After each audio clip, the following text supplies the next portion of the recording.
Mainit na sinalubong ng fans ang homecoming parade para kay Miss Universe 2025 third runner-up Atisa Manalo. Mula po Maynila hanggang Pasay, abay inabangan ang pagdaan ng ating reyna. Nasa frontline ng balitang yan, si News 5 Entertainment Correspondent Von Belinario. Elegant in her white gown, wearing her big smile with pure queenly aura. Pumarada sa ilang bahagi ng Maynila ang tinaguriang pambansang manika na si Miss Universe 2025 third runner-up Atisa Manalo.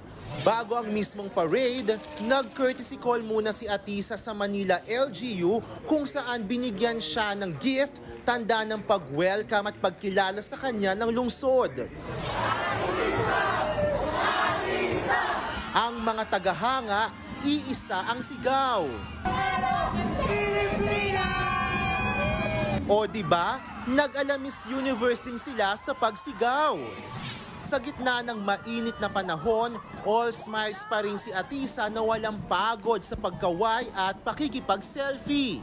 Thank you for the support as always. I hope I made you proud. Mula Maynila, itinuloy ang parada sa Pasay sa Mall of Asia, kung saan masaya ring sinalubong ng fans ang isang reyna, Atisa.